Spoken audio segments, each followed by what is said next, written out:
guys, welcome to APSC Pro. আজি মই Assam Tribune 5th April 2023 পেপাৰখনৰ নিউজবিলাক ইম্পৰ্টেণ্ট নিউজবিলাক লৈ আহিছোঁ। ফাৰ্ষ্ট নিউজটো চাওঁ আহক। India rejects China renaming places in Arunachal Pradesh. India reject কৰিছে চাইনাই যে যোৱাকালি নিউজতো পাইছিলোঁ আমাৰ অৰুণাচলৰ 11খন জেগাত কিছুমান নতুন নিহতৰ মতে নাম ৰাখিছে। তো নিউজত কি কৈছে চাওক। India on Tuesday outrightly rejected China renaming some places in Arunachal Pradesh, asserting that the state is an integral part of India and assigning invented names does not alter this reality. So India কৈছে যে আপোনালোকে China যিমানেই আমাৰ অৰুণাচল প্ৰদেশৰ নাম বদলাওক বা কিবা হওক এইটো ৰিয়েলিটিৰ পৰা আপোনাৰ এটা মানে ৰিয়েলিটিটো চেঞ্জ হৈ নাযায় ন যে অৰুণাচলখন ইহঁতৰ হৈ নাযায় ন নাম বদলাই দিলে সেইটো কথা ইয়াত কৈছে। India's reaction came in response to Beijing announcing Chinese names for 11 more places in Arunachal Pradesh which the neighboring country claims as the southern part of Tibet.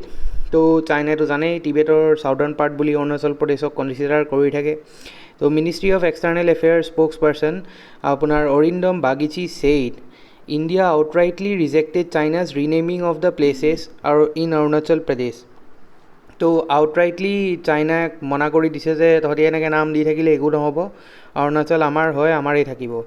We have seen such report. This is not for the first time China has made such an attempt. We reject this outright. আমাৰ এইটো যে প্ৰথম কৰিছে চাইনাই আমাৰ লগত অৰুণাচলত নাম দিয়াটো এইটো নতুন কথা নহয়, এইটো সিহঁতে আগৰ পৰা দি থাকে। Arunachal has been and will always be an integral and inalienable part of India. Arunachal সদায় আমাৰ হয় আমাৰে থাকিব। তাৰপিছতে attempts to assign invented names will not alter this reality. It was the third batch of standardized geographical names for Arunachal Pradesh issued by China's Civil Affairs Minister. তো চাইনাৰ যোনজন civil affair minister আছে তে এইটো প্ৰথমবাৰ নহয় যে ইহঁতি দিছে নাম, আগতেও দিছে দুবাৰ, এতিয়ালৈ তিনিবাৰ। তো first batches of the standardise names of 6 places in Arunachal Pradesh was released in 2017. প্ৰথম 2017ত দিছিলে ফাৰ্ষ্ট বেটছ আৰু ছেকেণ্ড বেটছ আপোনাৰ 15টা প্লেচত দিছিলে 2021. The official name of 11 places were released on Sunday by China. এই যোৱা ছানডে 11টা এইবাৰ জেগাৰ নতুনকৈ নাম ঘোষণা কৰিলে, নামকৰণ কৰিলে আপোনাৰ অৰুণাচল প্ৰদেশৰ চাইনাই। It also gave precise coordinates including 2 land area, 2 residential areas, 5 mountain peaks, 2 rivers and listed the category of places and names and their subordinate administrative district. Chinese state-run Global Times reported on Monday. তো global times চাইনাৰ যোনখন state run paper হয় তাতে আহিলে ক'লে যে কেইটামান জেগা যেনেকৈ আপোনাৰ জিঅ'গ্ৰাফিকেল কৰ্ডিনেটছ কিছুমান দিলে য'ত নেকি আপোনাৰ 2টা লেণ্ড এৰিয়া আছে, 2টা ৰেচিডেঞ্চিয়েল এৰিয়া আছে আৰু 5টা মাউণ্টেইন পিক আছে আৰু 2খন নদীৰ নাম, এইবিলাক নাম সিহঁতি চেঞ্জ কৰি নিজৰ বনাই আছে। তাহাঁত চাওক, reacting to India's criticism of China announcing the name for 11 locations in Arunachal Pradesh, Chinese Foreign Ministry spokesperson Mao Ning claimed at a media briefing in Beijing that জাংনাং হৈছে অৰুণাচল প্ৰদেশৰ চাইনাৰ নামটো, সিহঁতি দিয়া নামটো। The Chinese name for Arunachal Pradesh is part of Chinese territory. তো তেখেতে কি ক'লে, তেখেতে ইহঁতৰ স্পোক্স পাৰ্চনে ক'লে যে অৰুণাচল বোলে ইহঁতৰ টেৰিটৰী হয়। এতিয়া কি ক'ব আৰু ইহঁতৰ কথা। তাৰপিছত চাওক, in accordance with relevant stipulation of administration of geographical names of the state council, competent authorities of Chinese government have standardized the name of some part of Jiangnan. This is within China's sovereign rights, she says. এইবোৰ কৈ লাভ নাই, অৰুণাচল আমাৰ থাকিব। Second নিউজটো চাওঁ আহক। India Bhutan resolve to expand already close ties. তো আমাৰ ভূটানৰ লগতো আগৰ পৰাই ভাল ৰিলেশ্যন, এতিয়া আৰু ভাল ৰিলেশ্যন হ'ব বুলি, ক্ল'জ টাইজ হ'ব বুলি এটা বিশেষ হেৰি কৰিলে।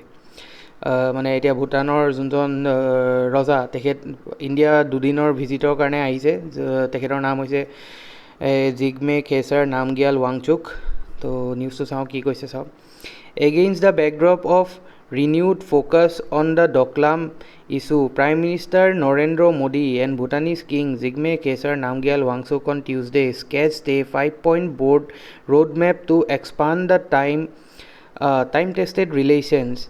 Besides delving into respective national security interests. The talks between Modi and the visiting king took place days after Bhutan's Prime Minister Lotai Tshering said that China has an equal say in resolving the border dispute relating to strategically located Doklam Tri-Junction. When asked at a media briefing whether the Doklam issue figured in talks, Foreign Secretary Vinay Quatra said India-Bhutan ties are based on mutual respect, trust, close understanding and sensitivity to each other's concern. Modi and the king covered the entire gamut of bilateral cooperation including issues of respective national interest, he added. Quatra said proposed rail link project between Kokrajhar, Assam and Gelepu, Bhutan will be expedited and that it would be the first ever rail link between the two countries. তো আমাৰ ৰিলেশ্যনটো ভূটানৰ লগত জানে আগৰ পৰা ভাল কিন্তু এই ডকলামৰ যোনটো মাজতে ডিস্পিউট এটা হৈছিলে যোনটো ট্ৰাই জাংচন মানে আপোনাক দেখাই দিছোঁ সেই চাওক ট্ৰাই জাংচন মানে যোনখিনি জেগাত আপোনাৰ ধৰি লওক এতিয়া ভূটানখন এনেকৈ আছে ঠিক আছে আৰু এইখিনিৰ পৰা অৰুণাচল প্ৰদেশ এইখিনিত ছিকিম এইফালে নেপাল ঠিক আছে আৰু এইখিনি ওপৰত যিমানখিনি এৰিয়া দেখিছে এইখিনি চাইনা আৰু এয়া আমাৰ ইণ্ডিয়া ঠিক আছে এই অৰুণাচল প্ৰদেশ আৰু এইখিনি ছিকিম ঠিক আছে ছিকিম এইখিনি ভূটান তো এই ট্ৰাই জাংচনটোত এই চাইনাৰ অকণমান পাৰ্ট এইফালে ছিকিমত আমাৰ ইণ্ডিয়াৰ পাৰ্ট এইফালে আপোনাৰ ভূটানৰ পাৰ্ট তো এক্সেক্টলি এইখিনি জেগাত ডকলাম এৰিয়াটো আছে তো মাজতে চাইনাই এই ডকলাম এৰিয়াত বহুত আপোনালোকে জানে নিউজত পাইছে যে বহুত ইহঁতি ল'বলৈ চেষ্টা কৰিছে আমাৰ ইণ্ডিয়ান টেৰিটৰীত সোমাই আহিছিলে বহুতকেইটা পইণ্টত আমাৰ মিলিটাৰী কাজিয়া হৈছে বহুতবোৰ শ্বহীদো হ'ল তো এতিয়া সেই ডিস্পিউট ৰিজলিউশ্যনৰ কাৰণে চাইনাৰ ভূটান আৰু আমাৰ প্ৰাইম মিনিষ্টাৰৰ মাজত কি কি কথা হৈছে তাকে এই নিউজটোত কৈ আছে আগত কি কৈছে চাওঁ আহক Besides this exemplary and unique relation that India-Bhutan we also have a time-tested framework of security cooperation and as part of that both countries maintain a long-standing tradition of very close consultation on the matters relating to their mutual interest and of course security also, he said replying to Doklam issue. Quatra said India very closely follows all development having a bearing on its national interest and it takes all necessary measures to safeguard them as necessary. In a tweet, Modi describes his meeting with the Bhutanese king as warm and productive. The Prime Minister also hosted a launch for the visiting dignitary. The Foreign Secretary said there were 5 broad points that were identified to expand the ties. The first point was on economic development partnership which included cooperation for Bhutan's 13th 5-year plan that begins next year. The second bucket of issues was relating to trade, connectivity, investment, cooperation, which in turn include discussions on infrastructure connectivity, rail links, air connectivity, inland waterways, among others. The third one related to the element pertaining to long-term and sustainable trade facilitation measures that India and Bhutan could take, which would link to economic growth and prosperity of both the economies. while the fourth point was related to new paradigm of cooperation in areas of energy, which also provides for cooperation in areas of non-hydro renewable space. The last one related to cooperation in new sections, which includes space and startups. তো আমাৰ ভূটানৰ লগত এইকেইটা পাঁচটা point আছে। এই পাঁচটা পইণ্টৰ লগত আমাৰ ৰিলেশ্যনটো কেনেকৈ ভাল কৰিব লাগে, এই ইহঁতৰ ভূটানৰ যোনটো 13-5 year প্লেন আছে, সেই প্লেনটোত আমাৰ ইনক্লুড কৰিছে কিছুমান যেনেকৈ আমাৰ ইলেক্ট্ৰিচিটি হ'ব পাৰে, ভূটানৰ জেনেৰেট কৰিবলৈ আমাৰ ইণ্ডিয়া হেল্প কৰে, ৰেইল লিংকছ, এয়াৰ কানেক্টিভিটি, এইবিলাক বস্তু। আৰু ভূটানৰ লগত টাইজটোতো আমাৰ আগৰ পৰাই ভাল। আহক এতিয়া আমি নেক্সট নিউজটো চাওঁ। এতিয়া চাওক, এইটো অলপ ইম্পৰ্টেণ্ট নিউজো হয় বাৰু। চাওক, over 4.5 lakh cases pending in state courts. আমাৰ ষ্টেট কোৰ্টছত আপোনাৰ মিনিমাম 4.5 lakhs মানে 4,58,500 কেছ অলৰেডি পেণ্ডিং আছে। ঠিক আছে, এইটো চাওক, ইমানখিনি কেছ আমাৰ পেণ্ডিং হৈ আছে এতিয়া বৰ্তমান। ঠিক আছে, এক second. A total of 4,58,059 cases are pending in different courts of Assam. This was stated in a written reply to Legislative Assembly on Tuesday by Law Minister Kiran Rijiju.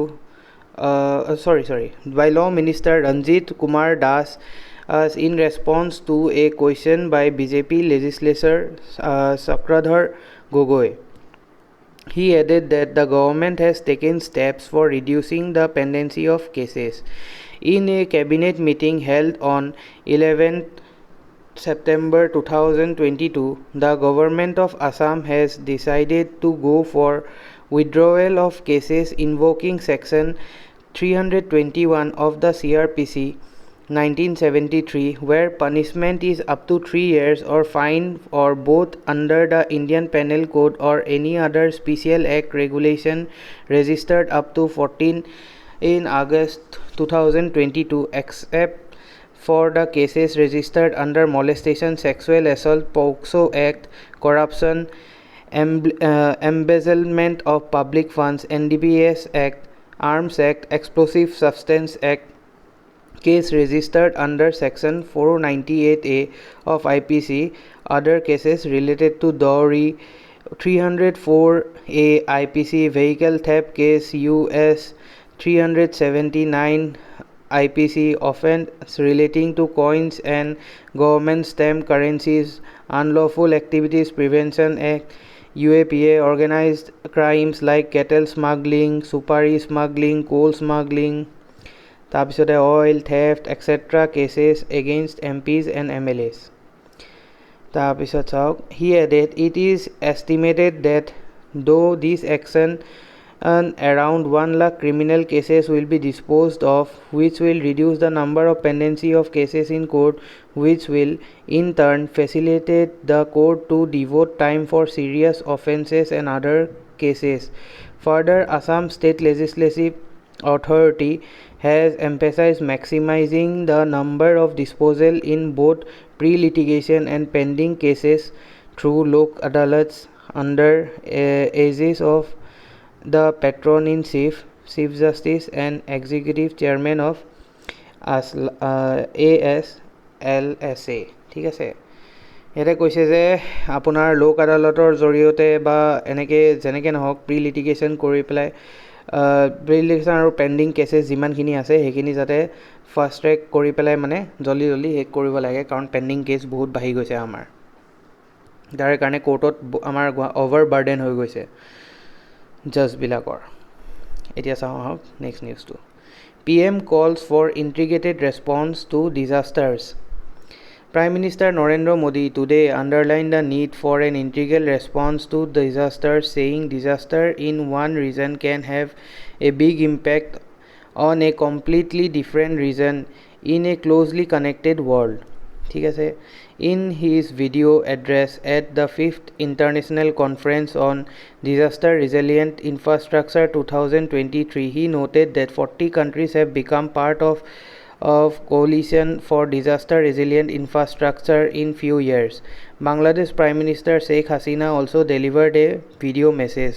The conference has become an important platform for advanced and developing economies, large and small countries, and the global north and global south to come together on one platform, Modi said. He said infrastructure is not merely about returns but also about reach and resilience. Infrastructure should leave none behind and serve people, including in times of crisis. He added, stressing on having a holistic view on infrastructure.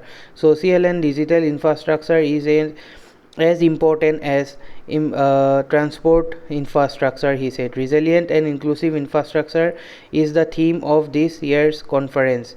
Recent disasters are a reminder of a scale of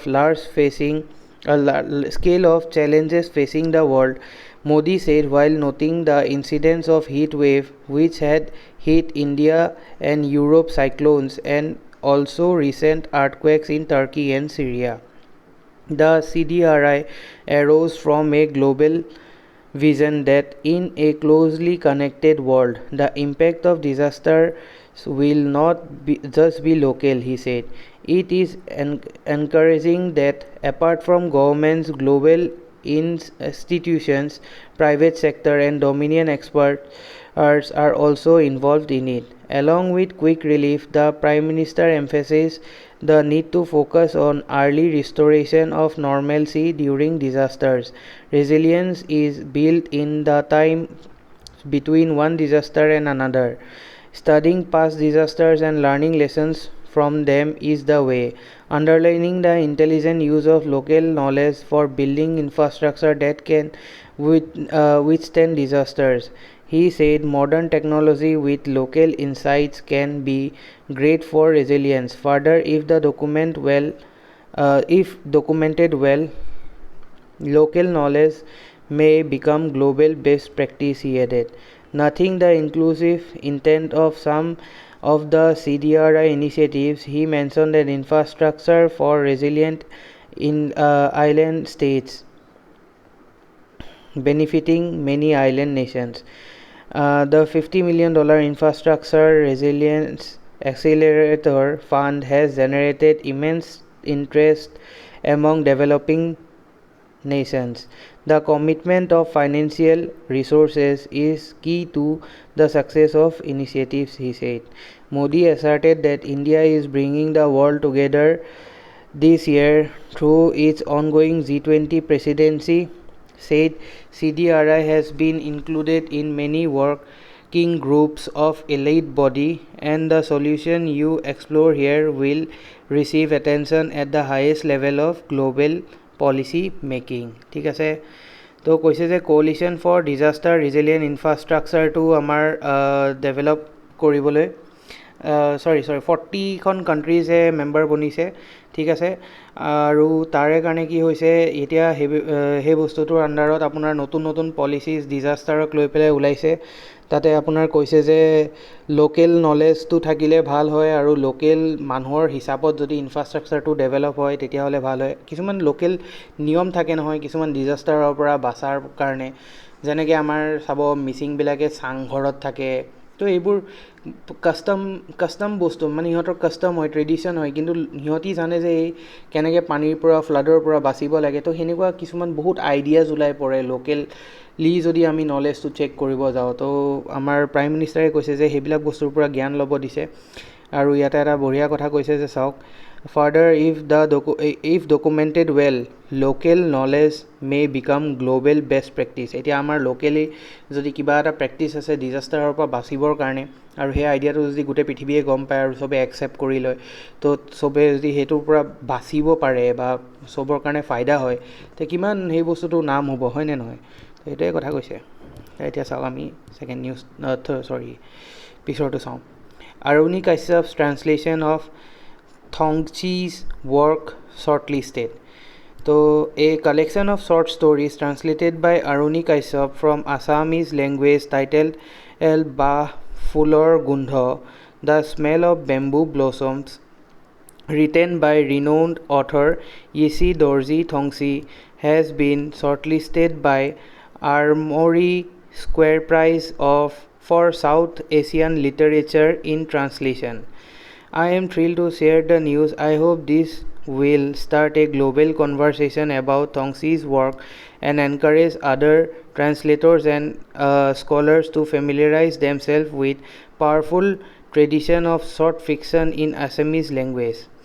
The shortlisting is the testament to the power of Thongsi's work, which spans at least 9 novels, full story collection, 2 travelogues, two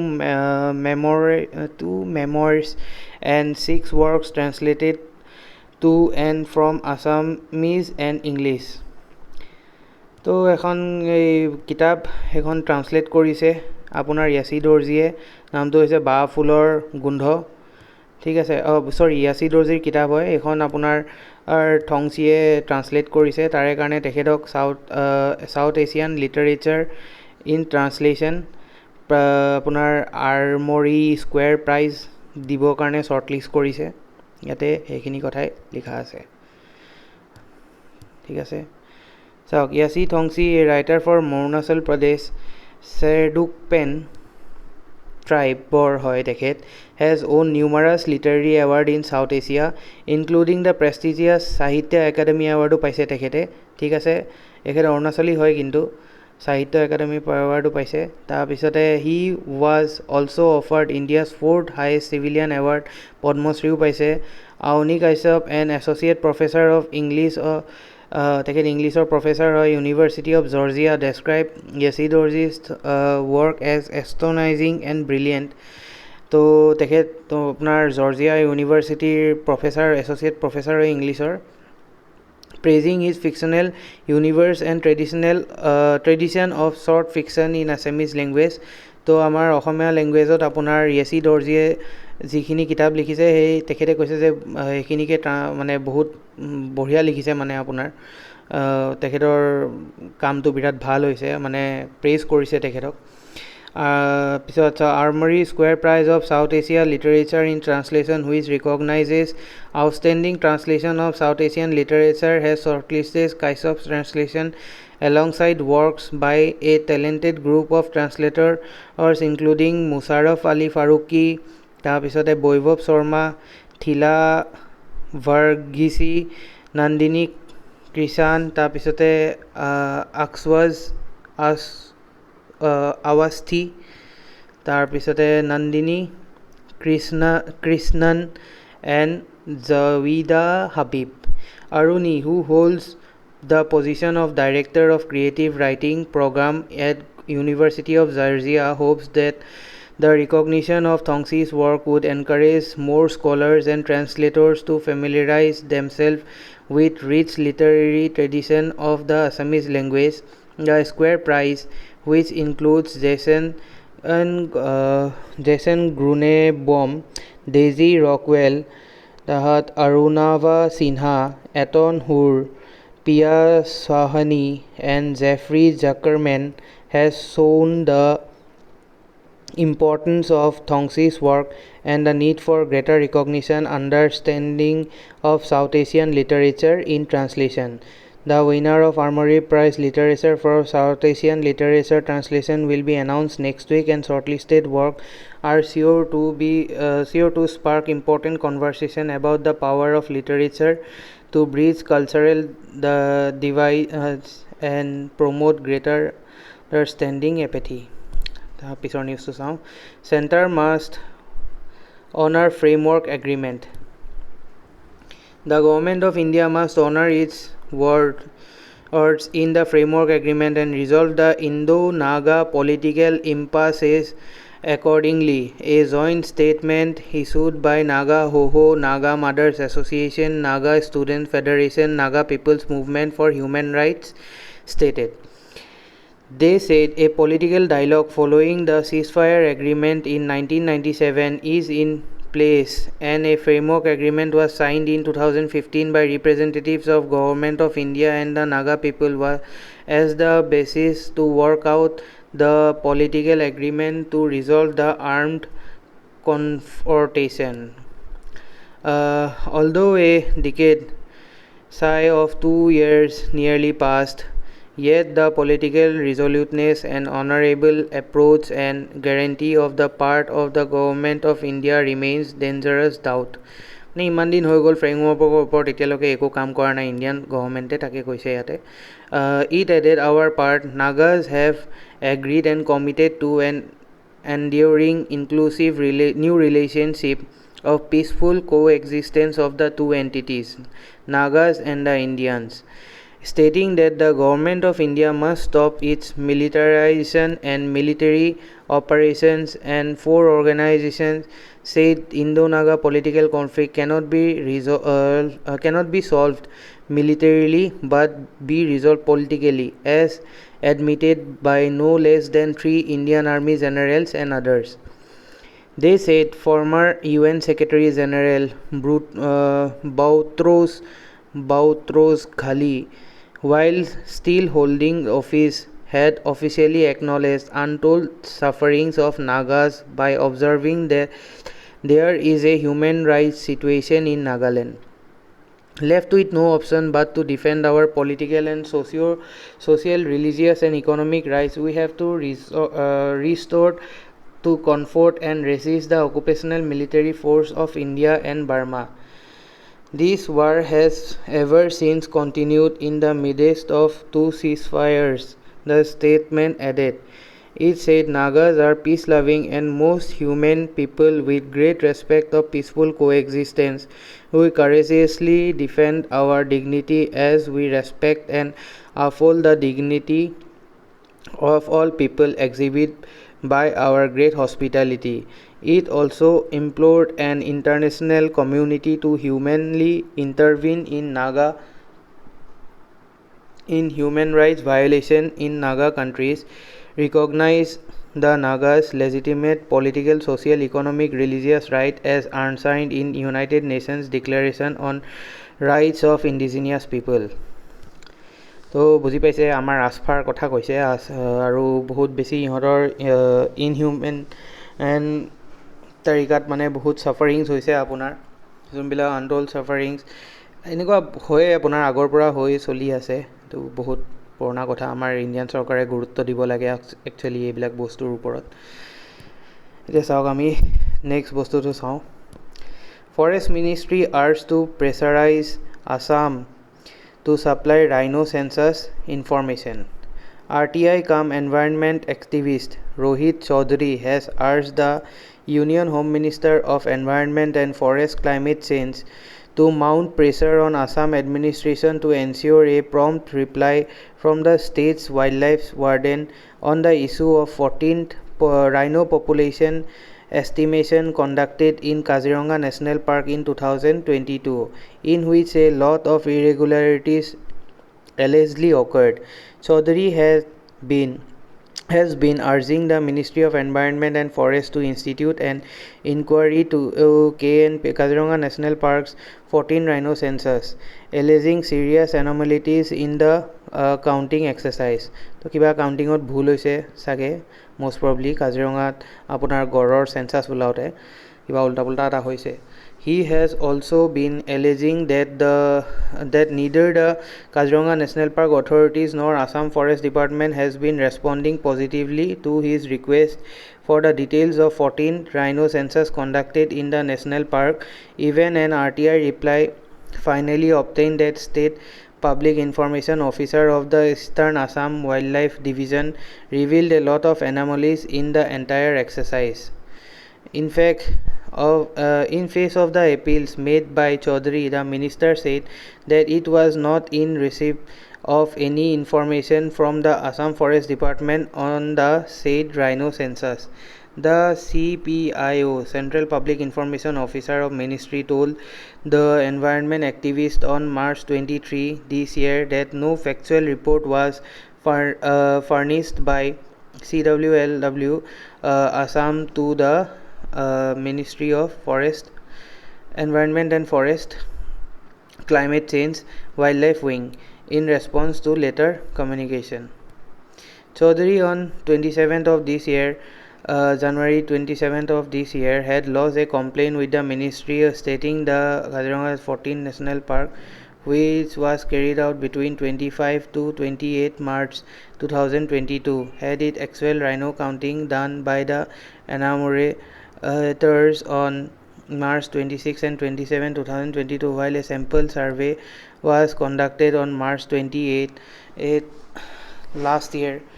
26 randomly selected compartments out of 84 compartments spread over the national park in its additional and civil areas. The computation of rhino census was carried out on March 28, 2022 by a committee notified by the Principal Chief Conservator, Head of the Forest at Assam. It concluded that there were 2,613 rhinos in the national park. However, RTI application filed with the Director of the Park and Office of the Divisional Forest Aru Eastern Assam Wildlife Division to verify the above data concerning the total number of rhino in the park met with no positive response. কিবা এটা rhino লৈ পেলাই গণ্ডগোল হৈছে। তাৰপিছত চাওঁ আহক ইকনমিক্সৰ এটা news. World Bank cuts India's growth forecast to 6.3%। তাহাত ADB projects Asian Development Bank projects আপোনাৰ 6.4% for financial year 24। World Bank, the Asian Development Bank, on Tuesday projected moderation in Indian economic growth between 6.3% and 6.4% due to a slowdown in consumption and challenging external conditions. The World Bank, in its latest Indian development update, slashed the GDP forecast of 6.3% against the earlier estimate of 6.6% in 2023-24. In India, South Asia's largest economy, high borrowing cost, slower income growth are expected to dampen consumption and lower growth to 6.3% in financial year 2023 and 24. The World Bank said the World Bank in its latest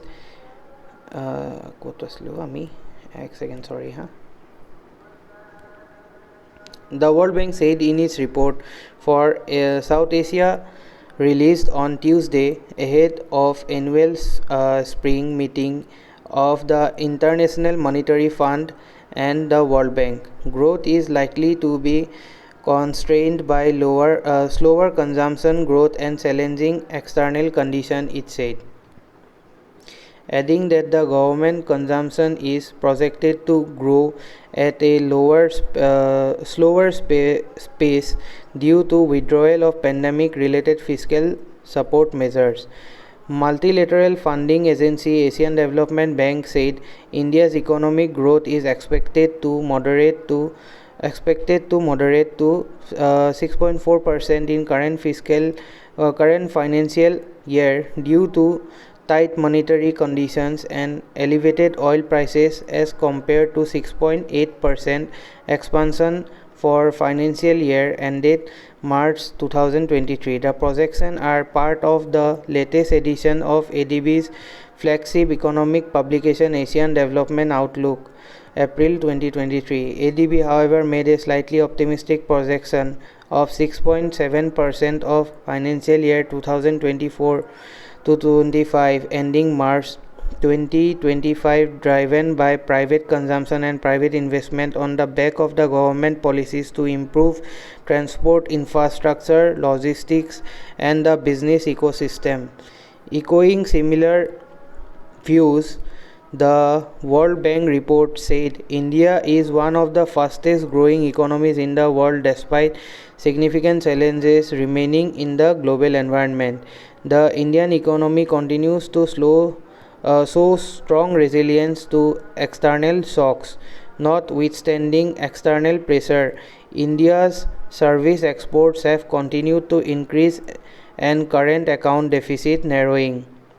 The August Teno Como, World Bank's country director in India. Although headline inflation is elevated in the it is projected to decline an average of 5.2% in 2023 and 24 amid easing global condition prices and some moderation in domestic demand, in IDU said. The Reserve Bank of India has withdrawn on accommodative measures to rein inflation by hiking the policy interest rate.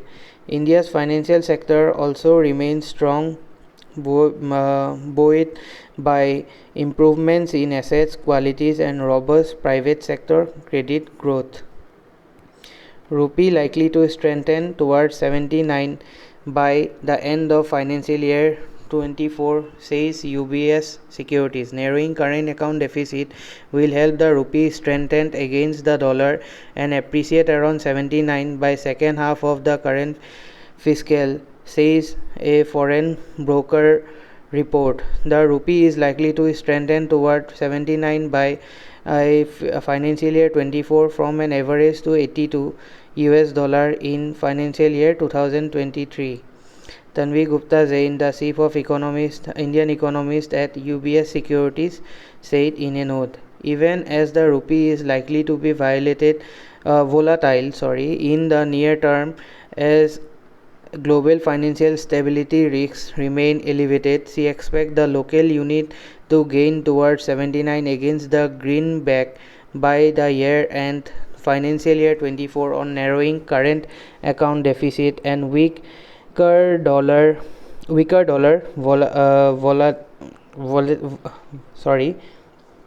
volatility index.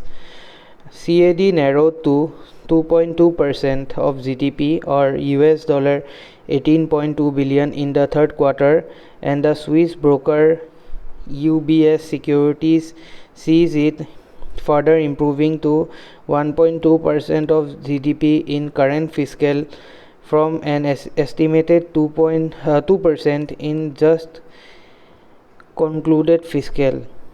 Jain said Reserve Bank will cap any significant rupees gain to rebuild buffer forex reserve to provide insurance against potential global spillover. It can be noted that the last year central bank used up as much as USD 115 billion to defend the rupee, which was under pressure due to rising interest rates across the world and the US in particular. তো আজিৰ কাৰণে ইমানখিনিয়ে। Hope আপোনালোকে like share subscribe কৰে। Thank U.